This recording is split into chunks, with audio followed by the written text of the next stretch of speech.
ওকে, so আমরা raise control দেখলাম, যেটা কিন্তু উপরে আমাদের এই যে এখানে আমরা কিন্তু এই যে ডিফাইন করে নিয়েছিলাম, ঠিক আছে। Raise control.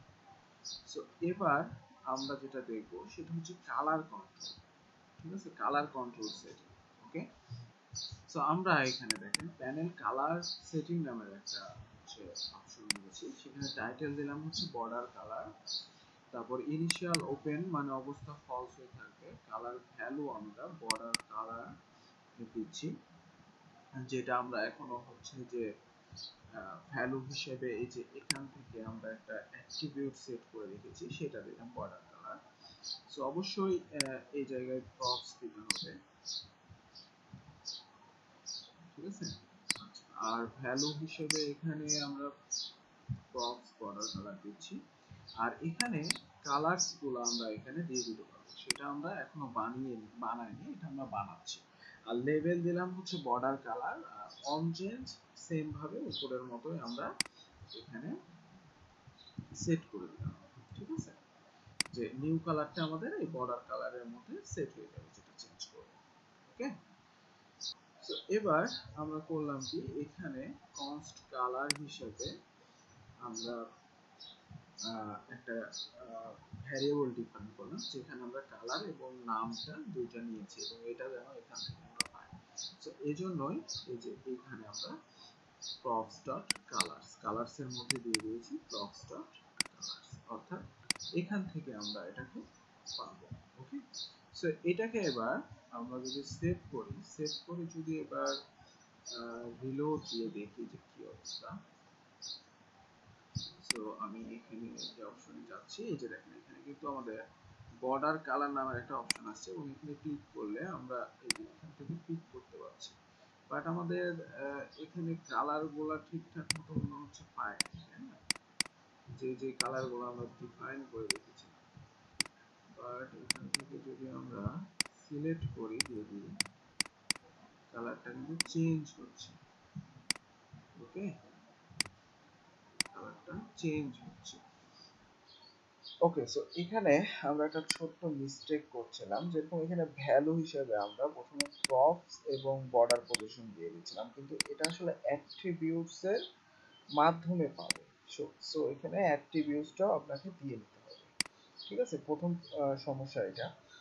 আর প্যানেল কালার সেটিং এর মধ্যে আমাদের এটা সবই ঠিকঠাক আছে, জাস্ট আমাদের কালার ভ্যালুর মধ্যে আমরা এখানেও সেম ভাবে বলবো প্রপস অ্যাট্রিবিউট, অর্থাৎ অ্যাট্রিবিউট থেকে আমরা ভ্যালুগুলো পাচ্ছি, ঠিক আছে। সো অ্যাট্রিবিউট কিন্তু আমাদের এখানে দিয়ে দিতে হবে।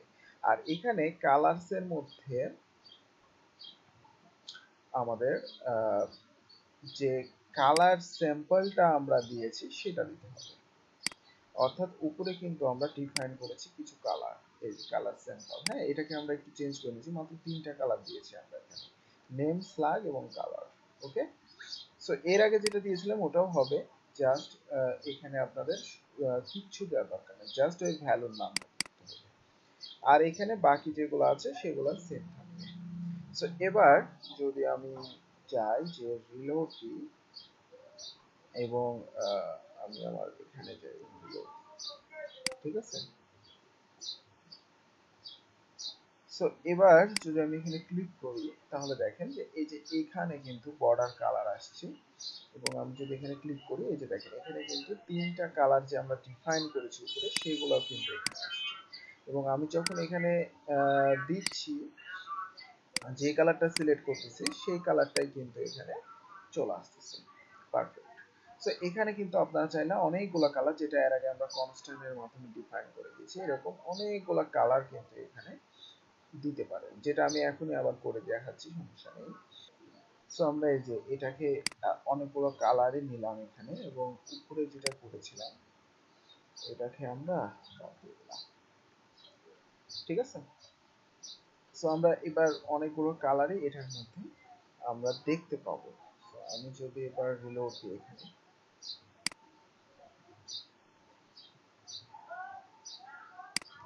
সো এখানে আমি যাই এবং এখানে যাই, এই যে দেখেন, ঠিক আছে, পারফেক্টলি ভাবে সব অনেকগুলো কালারই চলে আসছে। থাকছে আগেরটার মতো। হ্যাঁ, খালি আমাদের প্রবলেম হয়েছিল যে অ্যাট্রিবিউটস আমরা এখানে দিই।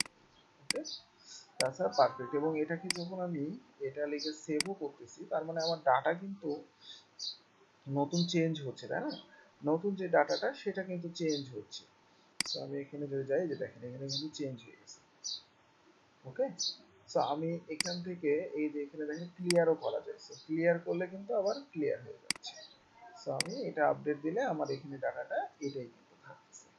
তার মানে আমরা এখানে কালার সেটিং যে জিনিসটা সেটা কিন্তু শিখে গেলাম। ওকে।